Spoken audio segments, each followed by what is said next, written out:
Follow the money. That's what I always say. You always follow the money. Yeah. This is Follow the Money with Mitch Moss and Pauly Howard on VSiN. Thanks for checking out the show here on a Tuesday afternoon. Busy hour coming up in 15 minutes. Do You Concur? Derek Stevens, owner, CEO of this great property, coming up at the bottom of the hour. A contest update with him at that time. Are we not going to get a chop in Circa Grandissimo? Our best bets as well. And by the way, happy Veterans Day to everybody out there who served this country. I was doing the math on this earlier today. My mom's in town. My dad was in the Air Force. His two brothers were in the military. His brother Jerry served in Nam. My brother Matt was in the Army. He was over in the Saudi War, Persian Gulf War. My best man at my wedding, Shannon, was in the Air Force, retired after 20 years. My cousin Jeff in the Marines. He was in the... Wow. lot of ties here. So we salute you out there who obviously served in any branch of the military. Tonight, NBA, Pauly, on the docket. Let's begin here. Do you know that this is the third time that Boston and Philadelphia, that they've played each other already? Well, that's a mistake. What are we doing with the schedule? I know. Yep, no Embiid. Big surprise there. Embiid out. Stunning. Celtics now the favorite. And hard to get a read on this Celtics team. And we like what we saw early from the Sixers. Now a couple of losses here, but great way to attack these props is there's so much strong stuff with both of these teams. Maxey, 9-1 overrun with his PRA, and White and Pritchard, 9-2 under with their made threes. It was 9-1. So you got two guys on the same team. They're on a sick under run. Check this out every day with the NBA prop analyzer at vsin.com. But from a game standpoint, this one's tough without Embiid. But I still trust the Sixers here to get what they want offensively because guys like Maxey and Oubre and Grimes have been so good. And it's just night in, night out. You don't know what you're going to get out of this Celtic team. Edgecombe, another guy? That's absolutely right. Right. Yes. So the backcourt is absolutely loaded here with Philadelphia. They'll be fine. Although there was an angle here where Embiid, if he's if he's healthy, I mean, who the hell knows with this guy? Usually he's not going to be, but down low against this Boston team, who do they really have to defend him? Like, he should be able to eat against a team like Boston. Yep. Also, on the flip side, it kind of tells me overall how much Jason Tatum really meant to this team for the Celtics. This is supposed to be Derek White and Peyton Pritchard's time to actually go out there and make a name for themselves beyond what they did last year or the previous year, right? They were supposed to really step up and take over here with the Celtics, but without Tatum, now their numbers aren't nearly as good as what they were last year. So, obviously, super valuable to this team, and it's going to play out that way on the court for the entire regular season as well. I played Oubre tonight. I'll tell you about this coming up in about 45 minutes in pocket plays. But 8-2 over 13.5 points. That's where the number opened up today. It went up after the Embiid news. And then the juice also moved on 1.5 threes from just over even money to about $1.25 today on him. 76ers are 8-1 over in the first half on the season. Yes, good numbers. All right. Can you make the case for Memphis here, or are you too concerned with the Ja Morant drama?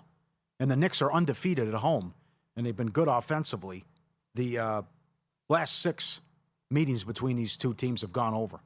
Knicks laying 9.5, 10 against the Grizzlies tonight. Well, and the Knicks are really playing good basketball as we speak. I've never...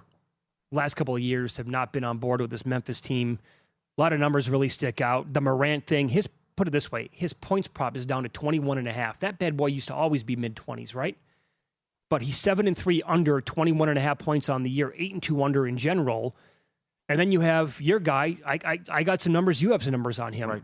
Yeah. Triple J, Jaren Jackson Jr., 9-2 under on the year with his props for the points. Yep. And the PRA, 10-1 under. Crazy. And this was the guy that they paid all that money to and built the organization around him. That's right. What they said. The guy who has stepped up in terms of going over props is Jock Landale, 8-3 over when the number is 9.5. He's actually 9-2 on the year over, but when it's this number, which is at, again, 9.5 tonight, 8-3 on the season. Yep, and the guy you mentioned earlier, Bridges, 8-1 over his made threes, 8 in a row. 8 straight wins over made threes for Bridges. Pretty good. Yep, so, okay. We got a couple good games here at the back end. And you got the Peacock NBC doubleheader, so that means 11 o'clock tip on the East Coast here on a Tuesday night. But the Nuggets are this good, and Joker is doing this, and one of your key acquisitions is doing nothing and struggling, and that is Cam Johnson, who is 8-1 under his points and really struggling to find his shot. 9-0 under every game. Points, rebounds, and assists as well. What a disappointment here. But they're still winning games just because they're so talented, and they have one of the best players in the world.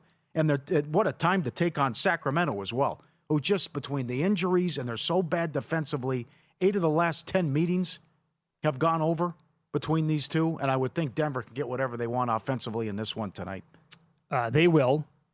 They will. Right? Yeah. And the total being that high. They're also 9-0 ATS in the first quarter. Oh. But they're laying 2.5 here in the first quarter tonight.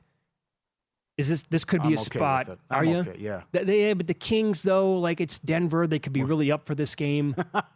It's not like they're taking on Brooklyn tonight, so they'll be excited to play here. I don't know. That Minnesota performance was. I know. They gave up a buck. There you go. They got run out by 30 by the T-Wolves. They got scored 72nd half points on them in that one. There's your trump card. The Kings are also 9-1 first half to the over. The total's 124.5 in the first half.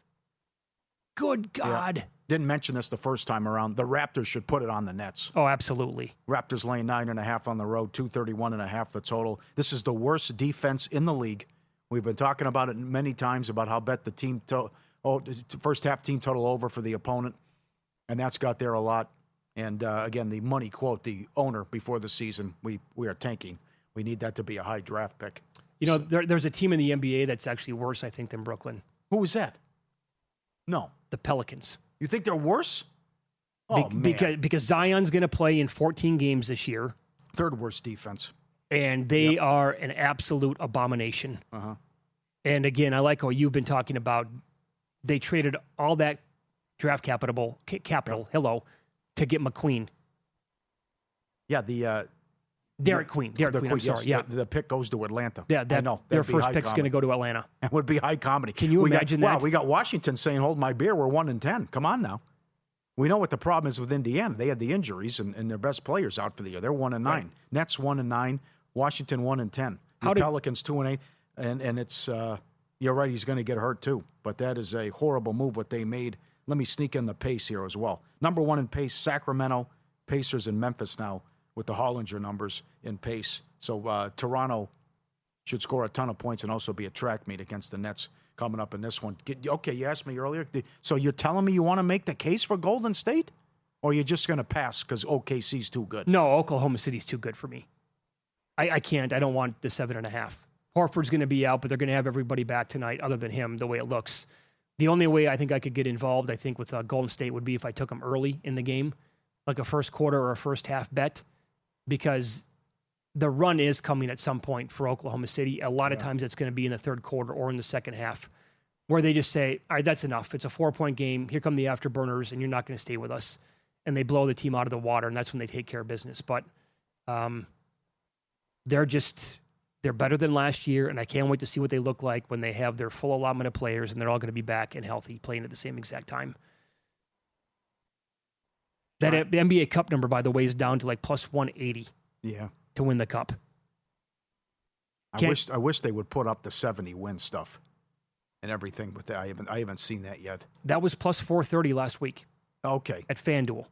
Okay. They had that. I thought DK would have that up, but still, they just have most regular season wins and longest win streak. Yeah, and by the way, when we were really tooting their horn last week, the day we did that, they were playing a back-to-back against Portland.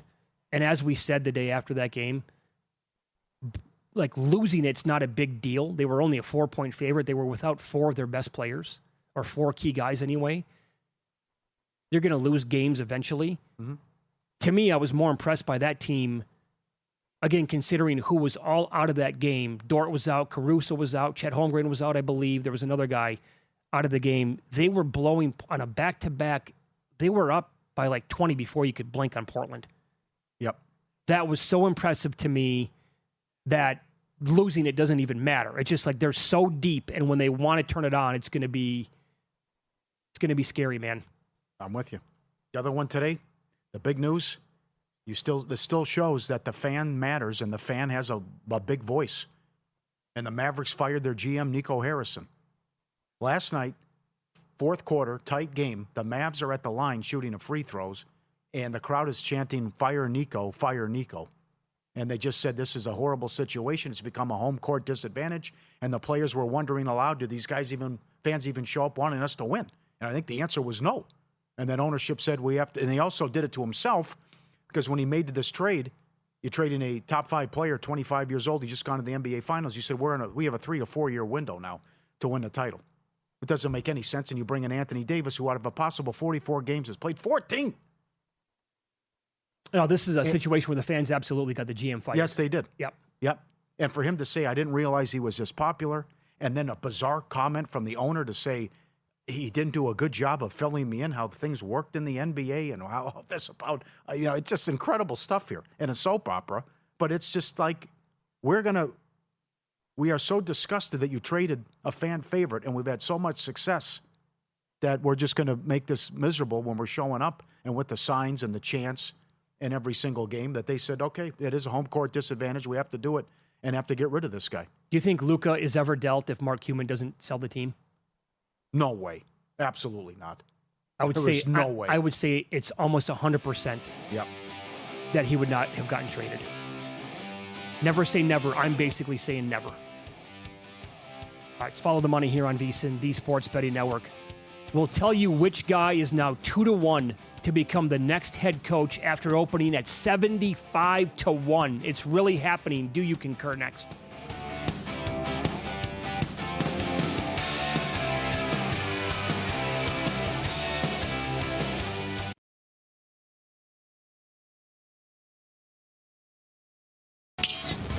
This is Follow the Money on VSiN.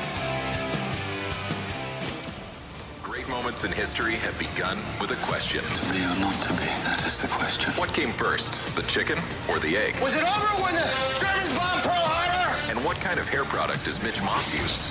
But Follow the Money wants to know. Do you concur? Concur with what, sir? Do you concur? All right, my friend. At one offshore book, Nick Saban has gone from 75-1 to 2-1 to be the next coach at LSU. This is happening. Do you concur? I think it might be. Why the big move? They're probably not taking big bets on this whatsoever, unless they have a VIP player who knew something, right? Yes. Or did they actually hear something on their own and they just said, okay, we're not going to take bets, but we know that this actually could take place. And so 75-1 was insane. We got to move that right now so nobody wants any action here. He just said how happy he was at college game day, how much fun he's having, and that. Oh, man. See, like putting yourself in his shoes, why would he want to come back and deal with the mess that college football has turned into? Well, according to him, right. But that's, why you got out, but you still, it hasn't gone away. It's still a bigger issue. It'd be great for college football and also the I'd love it SEC. for him to come back. Yes. No, But that's a huge move. Yeah, I could argue that would be the spot. He could find better spots, actually, to take over. Like, I would love to see him go to Texas, for example. I would love to see him go to USC. Oh, that'd be great. Right? Just one of these other big gigs, not named an SEC team, he'd go there and to be like, oh, boy. Because he'll turn any team into an 11-win monster within 1 year. It's going to happen. Yeah. And I'm not so sure I don't think, Kiffin should just stay put. And if someone's going to be crazy enough to offer him an NFL gig, okay. But what are the expectations at Ole Miss?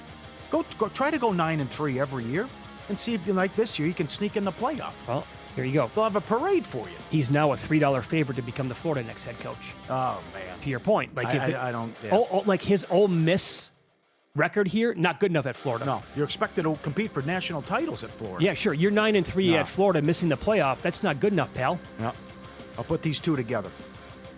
In light of what we played yesterday with Sal Pal, who knows numerous voters, and they will not vote for a running back, and also trying to handicap the voter, Drake May and Jonathan Taylor cannot win the MVP. Do you concur? Well, I concur on JT. I'm not going to concur on Drake May. Back to what if the Patriots win 14 games? And he leads the league in passing yards, completion percentage, and he has 35 touchdowns. Like, there's a path where he can win the award. Jonathan Taylor, when he said that they will not vote for running backs, that tells me that Like, it's more than Sal Pal is aware of that then. Other people know this, but like I would not touch JT at 6-1 right now in terms of a bet to win the award. No way. That was incredible audio. That's nuts. That Sal Pal knows numerous guys, and they just completely. Oh, I'm not voting for a running back. No way, no how. That'd also be something if the Chiefs run the table, because I still think some voters would be like, "Is this guy a top 5 quarterback?" The schedule was a joke. The win total was 11. They were favored in 11 games. I'll give Vrabel Coach of the Year. I won't give May MVP. I don't think voters would look at it like that. You don't? No, I think they'll look at quarterback rating, EPA per play, right. yards per attempt, that whole thing. Okay. When it's all said and done now, that he didn't shop him, that he lost his job, that after trading a 25-year-old superstar, he said we have now a 3 to 4 year window to win a championship. The Luka trade was the worst trade in NBA history. Do you concur? I want to let it play out for a minute, but on the surface, absolutely. It probably will not be touched. I will point out another trade that, to me, it hurt personally, but back in 1998, and everybody thought the Bucks won this trade, they drafted Dirk Nowitzki, number 9 overall, in that draft. Really? I Mavs, forgot about that. Yeah, the Mavericks took Robert Tractor Traylor with the number 6 pick. Oh. So the Mavs traded Traylor to the Bucks for Nowitzki and Pat Garrity, who the Bucks took at number 19.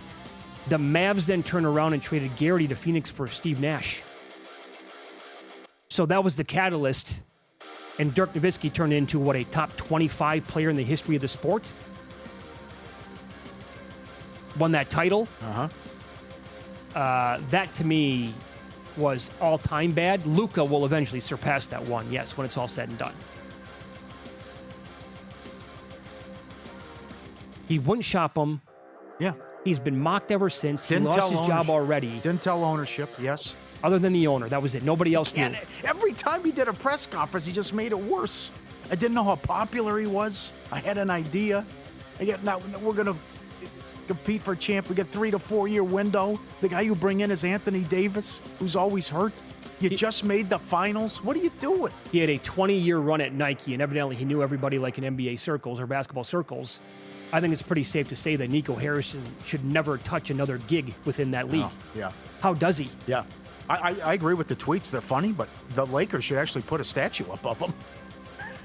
They were handed the ultimate gift. Yeah. They got this guy for the next 10 years. How many people in the NBA make that trade? Oh, he's the only one. He's the only one who comes up with the idea. Again, his idea. Yeah, they keep it a secret. Right, don't tell anybody. Right.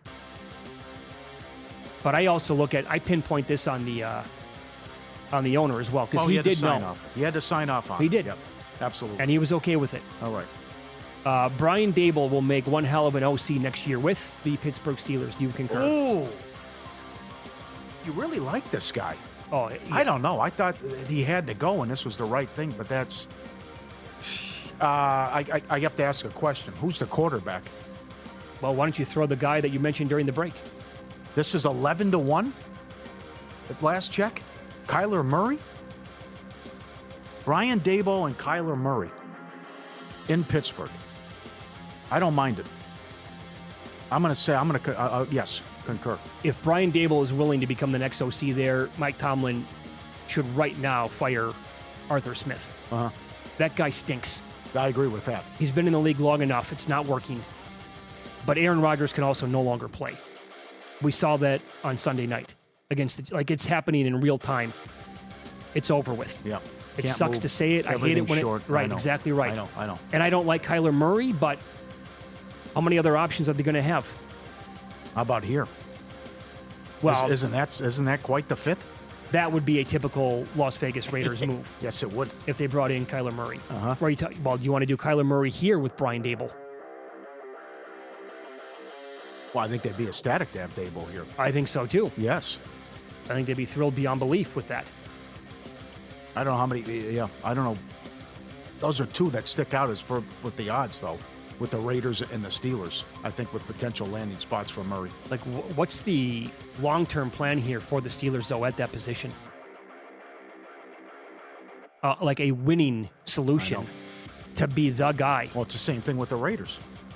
The Pistons at 6 to 1 to win their division at Station Casinos here in Las Vegas. You have to bet that and be okay with it, even if it loses. Do you concur? Well, I hope you were able to grab some of it earlier today. 6-1 on the Pistons to win it. plus 450. Yeah, well, that's still a good number. Yeah. Right now, they're currently at almost every other book, 3-1 plus 350. I say yes. And I think this team, by not waving the white flag last night, they were dead and buried the entire time. Cade Cunningham missed 31 shots and they won the game. Most shots missed in an NBA game since, what was it, the 60s? 1967. Before Woodstock. Rick Barry shot 50 times. What's he doing? I think there's an angle here where the Cavaliers could kind of punt on the regular season, as we brought up earlier this hour. Like tomorrow, for example. We already know there's no Garland, Mitchell, and there's no Evan Mobley. Yep. And then they basically have to get by the Bucks and the Bulls. Yeah. Good job. Let's do You Concur. Good text from our friend and colleague about this. Really hurts LaFleur. They gave up 2 number ones to get Parsons. You think you're this close to a Super Bowl and you're all in when you do that. If you miss the playoffs, hell, even the 7th seed, that's not good enough. This guy might be in trouble. Well, if he's answering questions from that soft media market right. already halfway through the year, I would think that he might be in trouble. Uh-huh. And I'll give you another one. What if Rodgers ever had this defense? Oh, no kidding. Yeah. With the collection of guys that they have on offense? And then they leave and start drafting wide receivers. It's another one, too. Yeah, but like if Rodgers was 30 years old right now playing in Green Bay, this would be the best team in football. Nobody would even be close to them. Mm-hmm. He never had a defense like this. And how often did he have this many weapons? Devontae Adams was awesome. I'm talking about this many weapons overall. And Josh Jacobs at running back? Are you kidding me? 2 number ones for Parsons. You take a wide receiver in the first round. You have a good running back. You gave your quarterback all this money. You have a great tight end. I know he got hurt, but still you can't score, and you might miss the playoffs. Or a 7th seed. That's in play. Yep. You're exactly right. You can't look at the schedule and say, okay, they'll be all right, when you lose to Carolina and the Browns. I can't get over the 4th and short play last night, rushing to the line to make the play, and everybody on the Eagles defense is calling out what's coming. Jacob said it. Said like 5-6 guys yelled it out. Derek Stevens on the program next. Owner, CEO of Circa Las Vegas. We'll get a contest update and ask if the $100,000 Grandissimo entry contest is looking at a 6-way chop.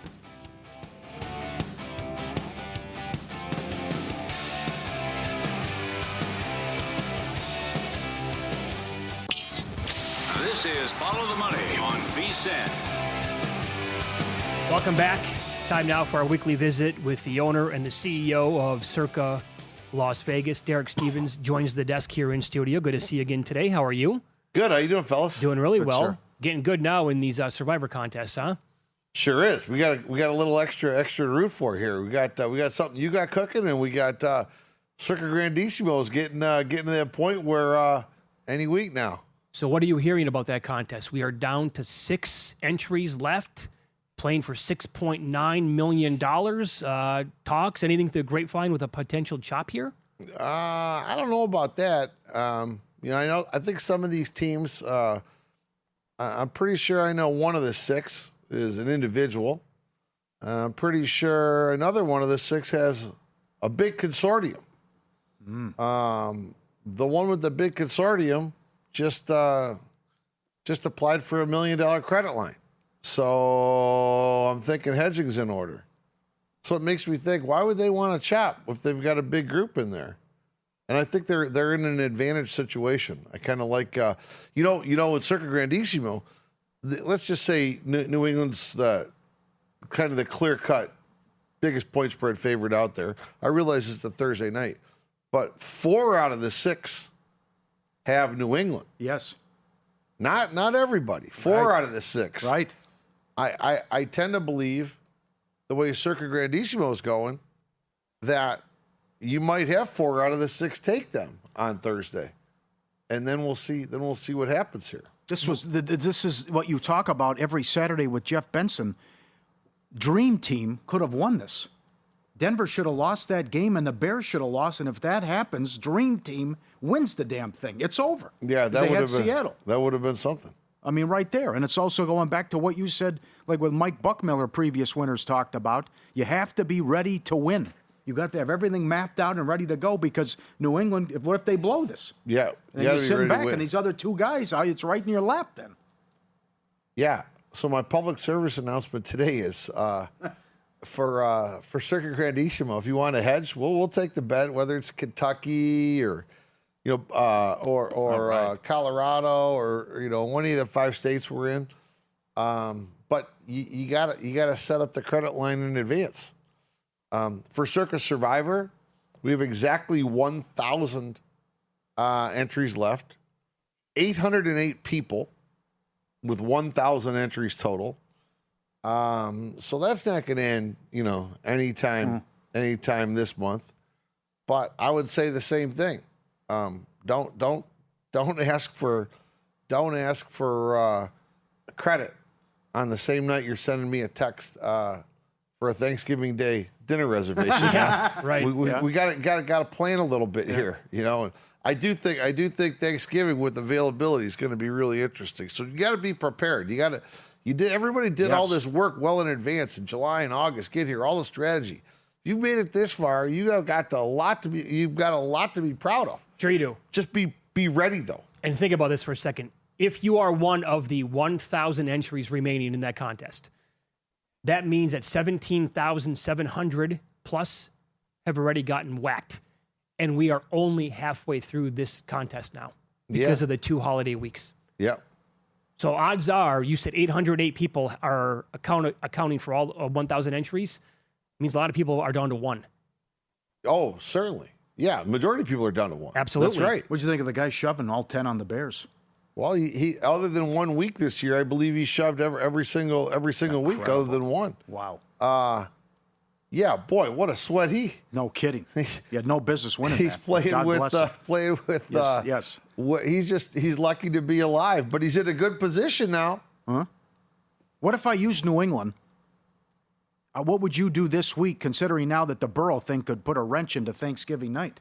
Who would you use? Well, if you use New England this week, and you're in Circa Grandissimo, I'd be prepared to start hedging. I'd be betting on the other the other selections that are going to come out on Sunday because I think you've got a reason to do it. Who would you use in Circa Survivor? If I already used New England. If you already used New England, well, yeah, you could take a look at Baltimore, but yeah, you're giving up some future value there. You're probably going to be looking at Houston's going to be the number 1 selection. 73% have them. Yeah, I mean you've got 731 Circa survivors have Houston available, so I think that one's going to be probably the most popular selection. That New England will be the 2. Yeah, I think they're going to be more popular than the Patriots, don't you? Because the Patriots, 550 entries still have New England, and you have other spots where you can use the Patriots this year because their schedule is the easiest in the entire league moving forward. I don't know how many times you're going to use Houston. Yeah, you got week 13 against the Giants for the Patriots. You've got week 17 against the Jets, and the Jets may be imploding by that point in time. So Patriots have a little extra value.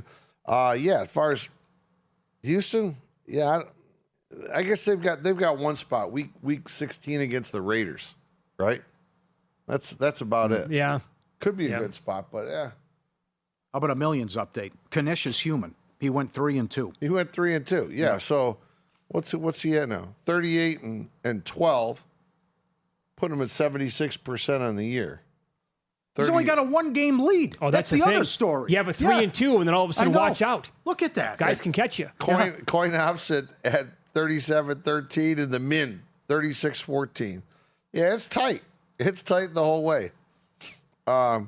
The best record on the whole board, though, is at the back end. Guns Buttman is 11-39. 78% picking losers. Man, incredible. That's what amazing. A job. Hats off to you, my friend. I'll give you another one, too. You've mentioned him before. Money Gun Guns is top 10, and I think he's bottom 10. And he got a piece of the booby and a payout on the last one. I got to pull out my big sheet here. I think he's tied for 9th, and then he was at the bottom for the booby and actually cashed the booby when you handed out the checks and so many people won and got to share. So that is how you play it. We're going opposite in how well he's doing this. That'd be impressive if he can pull this off. I don't know. Money Gun Guns, they reached out to me today on X. Oh, really? Just to say, we were chit-chatting a little bit here. Not a DM, it's up there.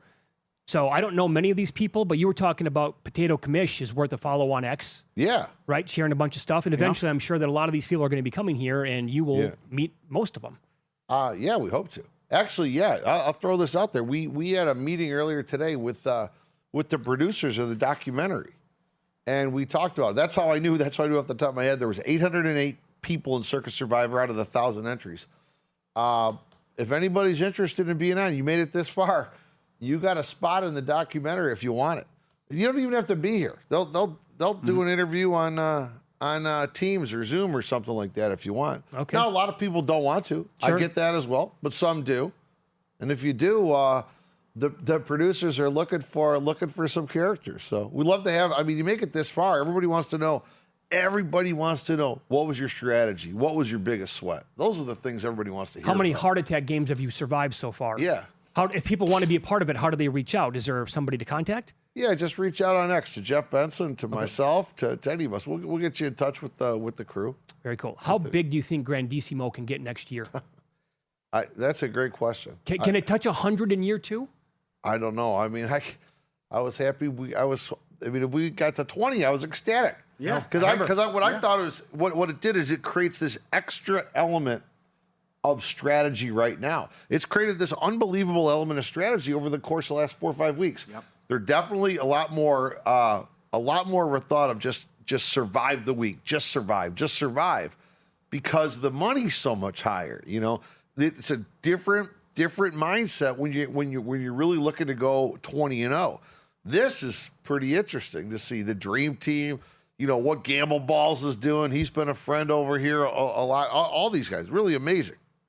I don't know, 100? You think so? No, I'm saying that's. I think that would be an unbelievable number. The one thing I found out though for sure, there is a lot of people that love a high-end contest. Yep. Yeah. Right? Yeah. I was shocked by this. I don't think you can underestimate that part of it. Yeah, could be something. Well, also what we talked about too was the ego thing. And apparently, I don't think that even if we get down to 3 people too, I don't know if a chop's going to happen based on if it's that certain person who is just saying I'm not gonna do it, no way, no how. I mean, you think about the World Series of Poker. It was a lot easier to get a bracelet and win the full World Series of Poker back 30 years ago than it would be today with the number of entrants. No kidding. I mean, you may want to get into this thing soon because that's a feather in your cap for the rest of your life. Right. And as you said to start the segment here, if people are looking to hedge, again, get in touch with Derek, Jeff Benson. Doesn't matter. Las Vegas, could be Kentucky, Illinois, Colorado. Yep. You guys will take. And you're going to offer ties on these games as well because. Yep. All ties will be offered every game from here on out. We've had too much customer demand for that. Thanks, Derek. Have a good week. Thank you. In Pocket plays our best bets for tonight coming up here on Follow the Money. It's VSiN, the Sports Betting Network.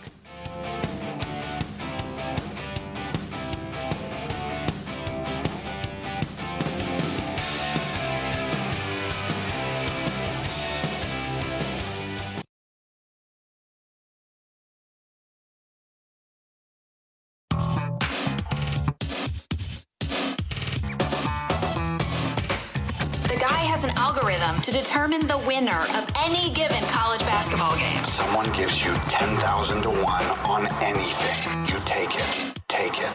Take it. I bet you $20 I can get you gambling before the end of the day. No way. I'll give you 3-1 odds. Nope. 5-1. Nope. 10-1. You're on. An update on an incredible beat and a wild ending that just happened in college hoops in a second. To the place, Chiefs money line. Andy Reid 13-1 off the bye with the Chiefs. Laying it on the road against Denver. Common theme here, Denver and the Bears, the luck runs out. Notre Dame, Pitt over, 54.5. Great way to start the day on Saturday. This continues to go up. This opened 20 here at Circa. It's up. There's 25s now. Oregon, Friday night at home against Minnesota. I don't like the spot for Oregon and the injuries, but people disagree. Rams, money line against Seattle. Historic run by Stafford. 3 straight games, 4 touchdowns, no interceptions. See if they roll on against Seattle. I'm bucking an 11-1 trend with McDonald on the road. UCF plus 24 against Texas Tech. Don't like the spot for the Red Raiders. They have the bye coming up and up to huge win against BYU. Florida catching 15.5 against Ole Miss. Lagway will get the start for the Gators, and we'll see if Kiffin can get it done, win, and they'll be in. I think they could they survive a loss in the Egg Bowl then, you think? 10-2, good enough? Yes. I would think. Okay. So win this and you're in. Vikings money line against the Bears. Broncos to get the 1 seed, 5-1. What a race that's going to be. Especially if the Chiefs win Sunday. And the Pistons to win the division, plus 450. Good come from behind win yesterday. And the Cavs lost a thriller and an unbelievable finish in Miami. It appears they sitting guys going through the motions, not locked in like last year. They had the great record. And Mitch got 6-1. Good luck, everyone. All right, nice night with the props last night. Sam, he took 16 threes. I thought we were dead with that bet. He started 0-5. Okay. 0-5. Like, he couldn't hit anything, right? The volume was there, couldn't hit anything. Came back on the second half. That was, as we figured, a wildly high-scoring game. Flew over the total before overtime. He ended up 4 of 16 from downtown. I'll take it. It's a winner. A.J. Green did it again, over 2.5, plus 148 yesterday. So that was a good one for the Bucks. And also had the Eagles money line last night, plus 116 against the Packers. Bet that middle of the week last week. That's a winner. Pistons to win the division, 6-1. Yeah, I got that today at Station Casinos. Put that on the vsin.com picks page.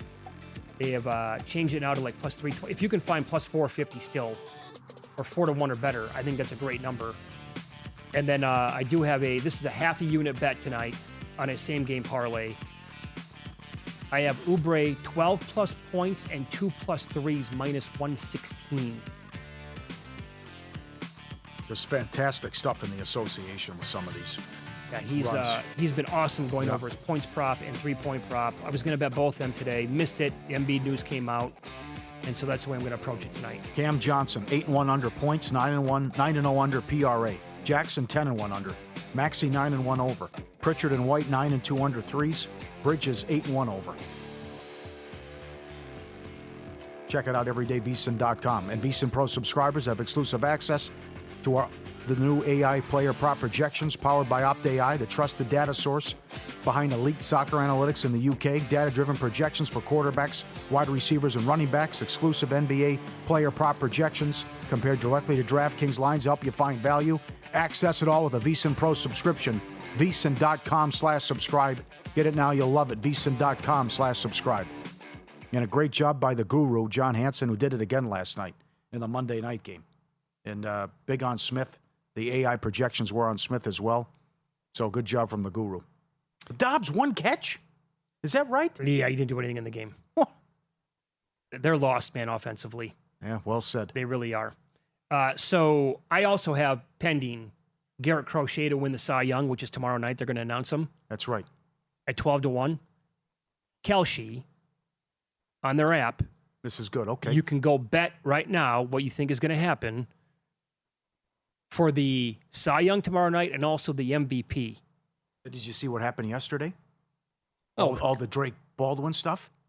No, I did not. There's a ton of action on Drake Baldwin. Late? Yeah, so it was like you knew it was going to happen. Condolences to those who had Cade Horton 150-1. I thought he should have won it. That one was tough. There was a voter who left Horton out of the top 5. Of course. That'll do it to you. Oh. Earlier this morning on Kelce, Aaron Judge 97% to win the American League MVP. 97%. Oh, no. Skubal 97% to win the Cy Young. School's out. So they know. Oh, no. They know what's going to happen. Are you kidding? Judge is going to beat Raleigh. It's going to be a landslide probably, which is just despicable. Oh, my God. And the other one is going to be, look, I mean, Crochet had better numbers in a lot of key categories in Skubal. He's not going to win. Skubal's going to win. But that one doesn't hurt as much as Raleigh. That's a big one. Yeah. That is a tough loss to absorb. Mm-hmm. That's not right. So I can't recall. I could be wrong. You can tweet at us or email ftm@vsin.com. A game where there was so much confusion to the ending. It was Air Force and Long Island. It was 70-55 with 2 minutes left in the game. And then it was 75-65 with 24 seconds left. And Air Force ended the game on a 7-1 run with a tip into cover with 4 seconds left. But our producer, Luke, is telling us it said 0-0-0, but it wouldn't go final. And then after 10 minutes on ESPN.com, it put up, oh, yeah, count it, tipping, 76-72 final. Right. And so Air Force plus 4.5 is a winning bet because he bet it, and they cashed the ticket already. Other people on X are saying, what the hell's going on? Please explain this to me. They saw scores of 76-72, 76-71, and 76-70. How can that be? Where was the confusion? Did they hit a pair of free throws and they forgot to put them on the scoreboard? Did they go to the official scorekeeper? Because you're supposed to go by the official scorekeeper more than the scoreboard. Yeah, there could have been a scoreboard bug or something like that. I've seen that, yeah. But that's like this guy said on Twitter, the school's Twitter even had it 76-70. Even on the school's Twitter account. The school's Twitter account had that. So they were confused then. Yes. Or maybe there was no confusion and there was a correction after the game was over with. Wild. Imagine if you had LIU. And people bet this stuff. I mean, Luke had Air Force. Yeah. We were told that from a buddy of ours years ago who said there was a rain out in a baseball game and the White Sox were terrible. And the White Sox were playing. And they were like, nobody's betting this stuff anyway. Come on. And he's like, you have no clue. There might be more action on a Wednesday day game featuring the White Sox and a really bad team in baseball than the Yankees game that night. You don't know. Yeah. And there's someone also showing the screenshot of a box score where it doesn't even show Air Force scoring. It says somehow they get 2 points out of nowhere. Yeah. Make it make sense. The play-by-play doesn't show the tip-in. What is going on? In any event, horrific all the way around because you're down 10 with 30 seconds. And they somehow get, missed free throw, steal, lay it in, bad pass, turnover, free throw. Oh, the madness. Yep. I got, so we're getting, my app right now, Kalshi app, has Judge at 97%. Fairway Fred just said that he's 70%. I don't see that. Scooble's been bumped up to 99% now to win. Oh, no. And by the way, Max Fried's at 1%. I don't even see Crochet listed. Is that right? This is all time. To be a catcher with 60 home runs? With a great rotation, yeah. 60 bombs. He's got every record. Switch hitting. Sure. He passed Mantle, Griffey, all these names he passed along the way. Yep. No, sorry. And and Judge was awesome this year. I get it. And a lot of people will come back and say the advanced numbers, you can't deny that. He's better than Raleigh. I would simply say to everybody who is based in New York or has, they're from that area, they're a Yankees fan, whatever. If you flipped it and put Aaron Judge in Seattle and Cal Raleigh playing catcher as a member of the Pinstripes, who would you say would win the MVP? Who do you think should win? And 100% of you are lying if you would tell me Aaron Judge would deserve to win in Seattle. You're a liar. You would say the catcher playing in New York, nobody's ever done that play in that position. By the way, he was elite defensively. Every single one of you would tell me that Cal Raleigh would deserve the award. You would. And that part stinks. That's why these are so hard to cash. The 100-1 on Dumper, 150-1 on Cade Horton. Yeah. I mean, you're supposed to win these. And based on with the voting right now. I mean, that's who I would have voted for.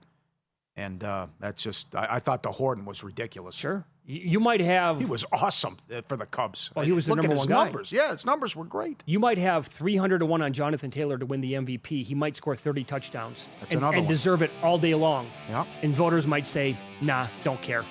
Got to be a quarterback. That's right. And that's the number. According to Sal, pal, there's a lot of them. Right. All right, stay tuned. VSiN Primetime. Murray Humans next for 4 hours. Into Cashing Out with Dustin Sweetelson. Wake up tomorrow early, 7 a.m. Eastern. Jensen Lewis and Dave Ross. Good luck with the bets tonight.